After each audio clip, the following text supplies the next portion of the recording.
cars. Till today, it's been several months. They have not exceeded 20,000 cars or 25,000.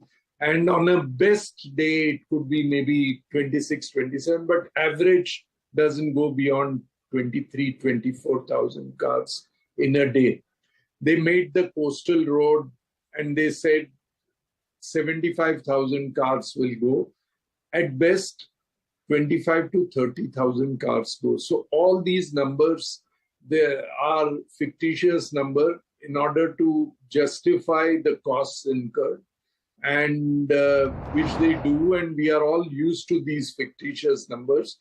I'm an expert, I'm not a politician. Yes, so I duly take note of your point while you say that these numbers could be fictitious, but I just would want to understand. I would just want to understand that Let me complete first, because definitely.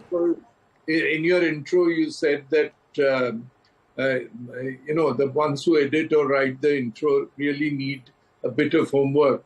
You said that the traffic congestion would be reduced. I'm sorry, the first phase will not reduce traffic congestion because, coming from...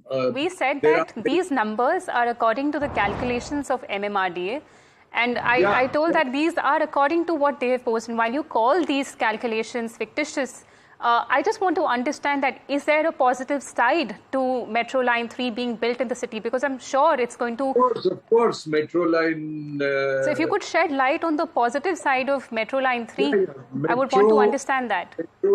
Metro Line 3 was a much required thing for the city. It is for people like me who have the wherewithal, who have the money, who can spend the money to go from one place to other in comfort. And but that population like me constitute maybe 5% or 6% of the population. The present line which has been inaugurated, you rightly pointed out, would cost 50 rupees. But when it gets extended, this ends at BKC as of now. Between RA and BKC, there are very few people who would go from BKC towards RA as of now. When it gets extended towards Colaba, towards South Mumbai, then we expect a lot of people to to use it, and it has to be completed. That will be useful, but still, it would not really result in decongesting the city, but it will be an additional amenity or facility for those of us, because from Colaba going all the way to RA would cost, say, 100 rupees or so one way. So if a family of 4 people spends 200 rupees per person, then we are talking of 800 rupees per family per day if they use the metro, which means a good 25,000-30,000 rupees a month on the metro. And someone who can spend 20 or 25,000 rupees per month on a metro should be a person in a higher income group like me or other people, wherein we can really afford to use that. And there are very few such people who can afford that kind of thing. So it is a good amenity for the upper middle class to travel in comfort, and they need not get into the crowded trains as they do now. They can go safely from one place to another in good air-conditioned comfort in a metro line, and be proud that it's an underground, it's an engineering marvel. It's a good thing. I have been promoting it all the time. But the claims that MMRDA does to justify this kind of money, those claims are totally untrue. Okay, so while I duly note the fact that you have called these claims untrue, but you also believe in the fact that this is perhaps an additional convenience, it's going to help the citizens of Mumbai travel easily. Now, my second question to you is... Of a particular economic capacity. A person right. who earns, say, 50,000 or more can individually afford to travel in a metro. A family which has an income of 1 lakh or 1.5 lakh plus, the entire family can use the metro. Right. And you also said that this is going to cater to 5 to 6%. That 7 million people travel in the local trains. This is not going to substitute the local trains. This is not going to make any difference to their life because they would not be able to afford it. And however, while saying that, should this have been there? Of course, it's an additional facility to the city.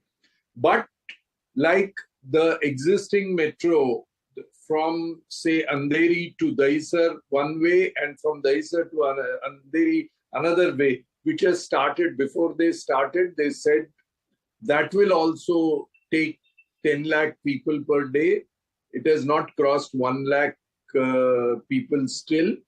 And they said it will take away the traffic congestion in those areas, that is Andheri to Dahisar. The traffic, in fact, has increased. So nobody who owns a vehicle leaves his vehicle at Andheri and goes by metro and then comes back to Andheri and takes. So this is not a substitute to the vehicle traffic congestion in any way whatsoever.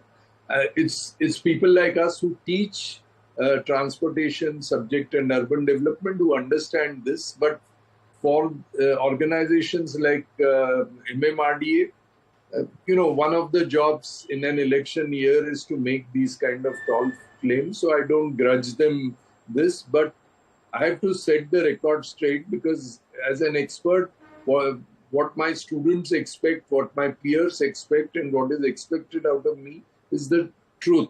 And the truth is that these are tall claims. I completely appreciate that, sir. My second question to you is that, and it is in fact on the point that you just mentioned, delay in completion of these projects is not new. In case of Metro Line 3, it was initially planned to be completed in June 2021, but that stretched till October 2024. Narendra Modi in his speech today blamed Maha Vikas Aghadi for the delay in the development in Maharashtra. He also said that the Mumbai Metro project cost escalated by 14,000 crore due to hurdles put up by Maha Vikas Aghadi regime. Why does this happen, and what can be done to prevent such delays in the future? Oh, number one, why was this metro delayed? The metro was delayed because the car shed was made in a forest area in RA, and there was substantial amount of resistance from environmentalists and people in general against that. So because there was pressure on the government, so government was thinking whether it should be located on an alternate site like Kanjurmarg. And if it would have been located on an alternate site like Kanjurmarg, the forests of RA, which houses 75 leopards, could have been saved.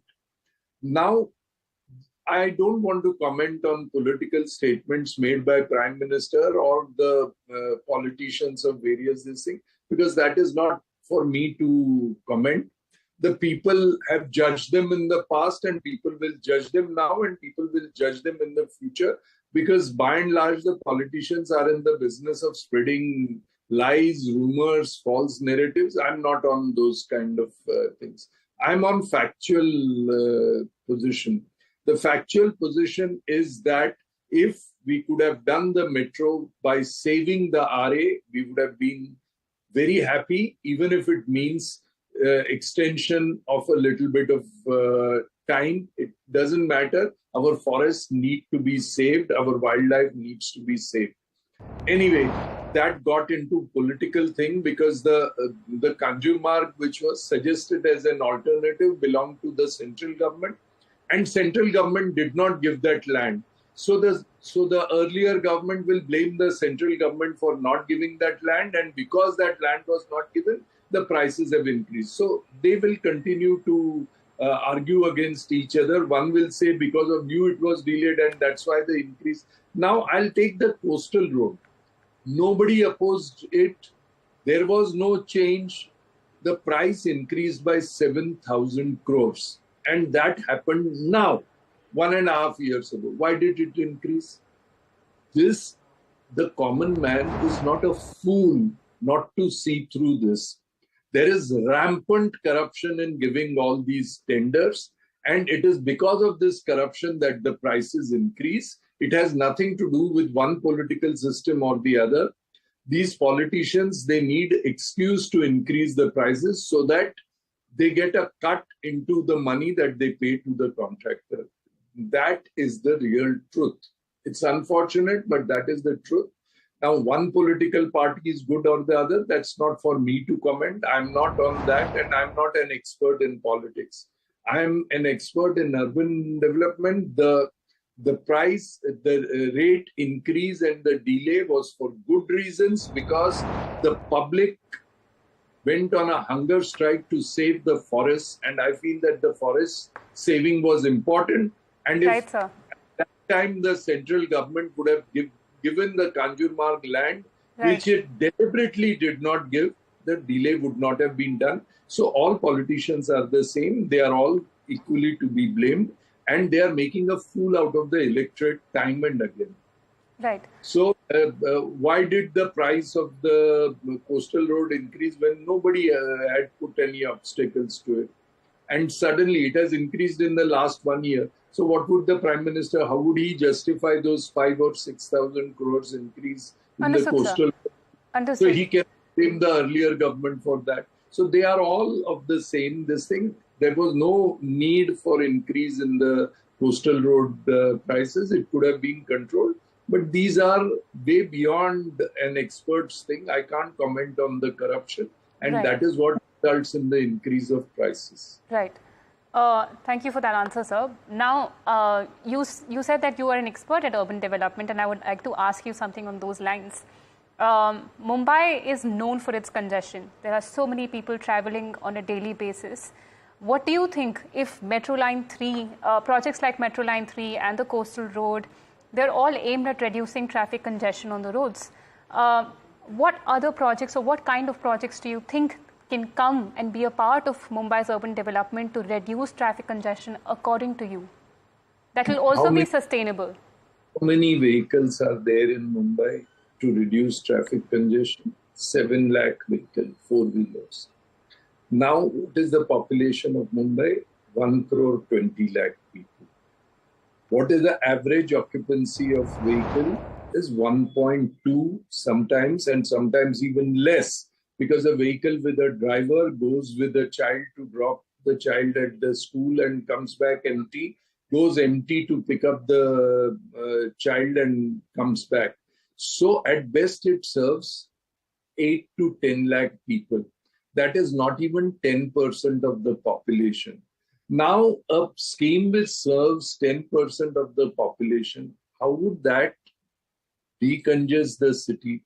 So yes, I stay at Worli, and the coastal road would have takes me to Nariman Point within 10 minutes. Earlier, I would have spent half an hour to do. So my 20 minutes are reduced. I'm extremely happy that the coastal road is there, because I have 2 cars. My children travel in car. My whole family has cars for themselves. We can reach our place of work early. But does that reduce the traffic congestion? Sorry.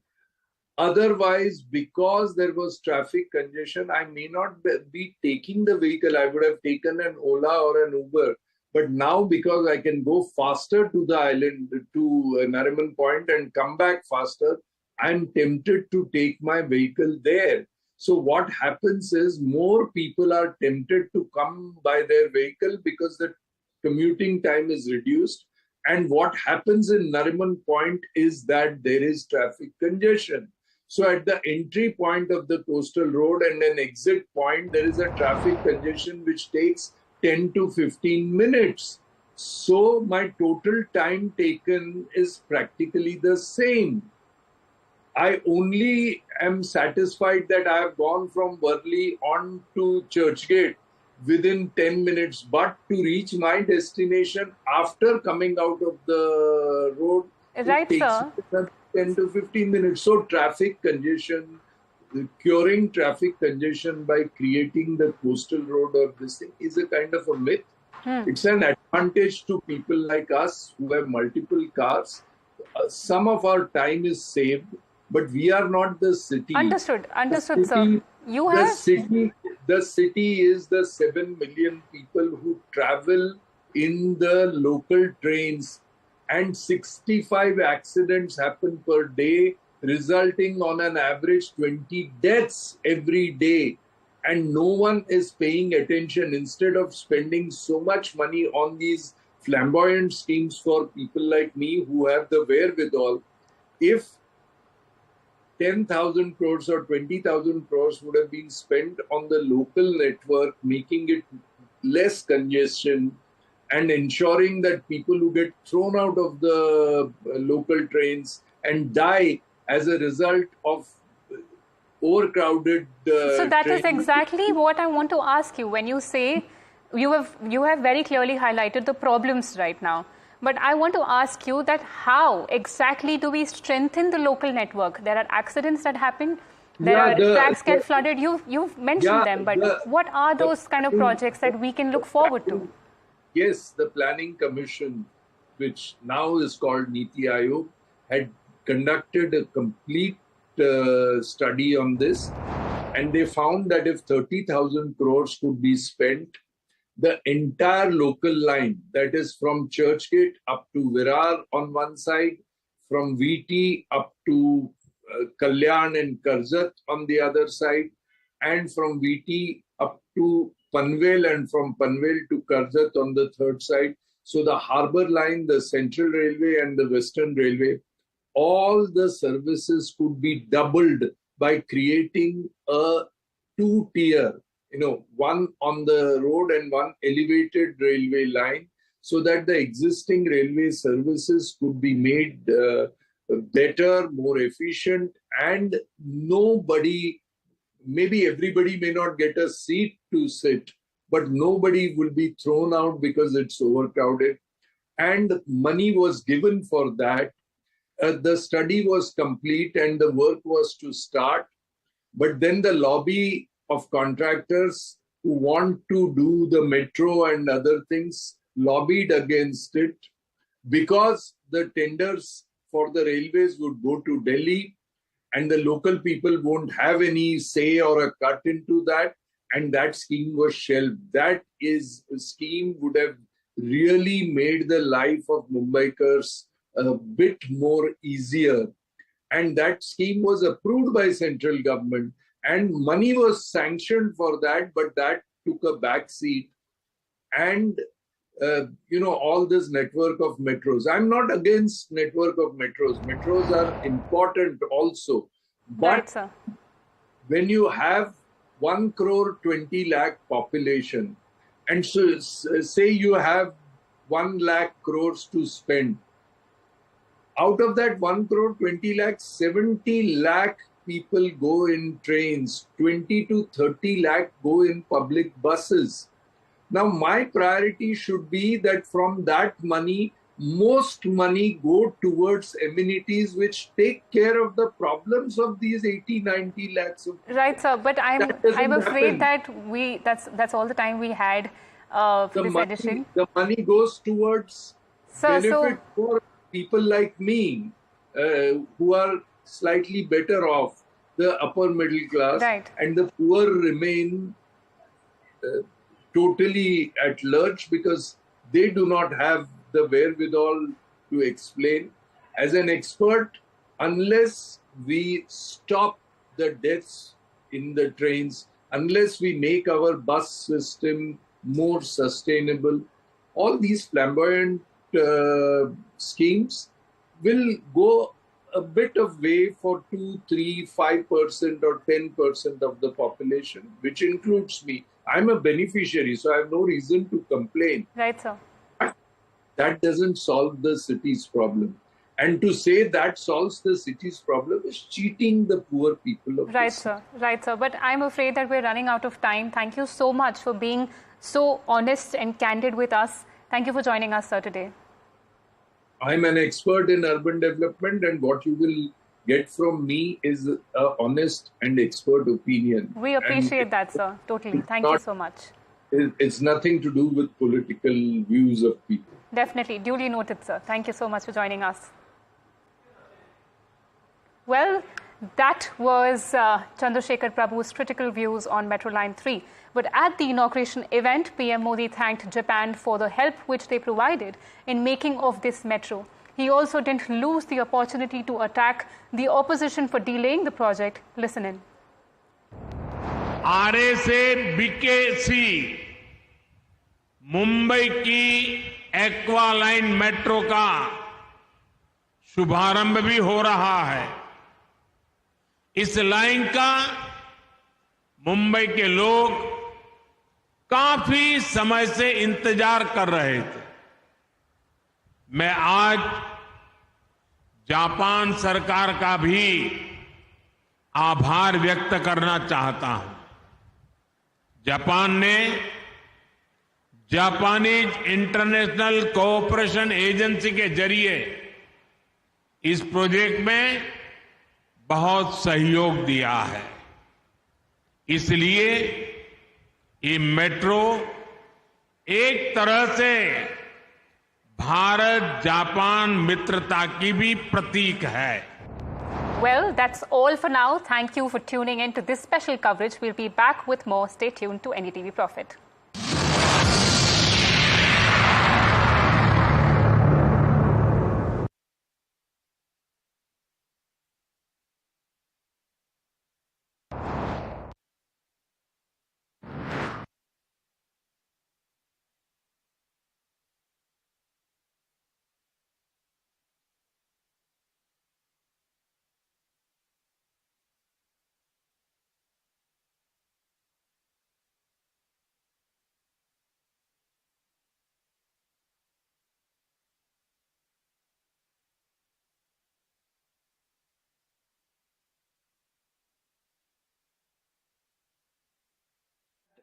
Our leaders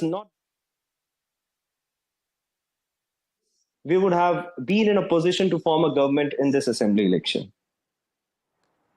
Okay, Radhika, you wanted to come in, quick response from you, and then I bring in. I don't know Jammu whether Kashmir, Anmol ji lives in speech. Delhi or Haryana, but let me tell him, free bijli pani does not mean that electricity goes off 15 times a day, and free pani does not mean that you give us chemical wala pani, which is black and blue and purple at times. It looks as if there's Lysol or something in the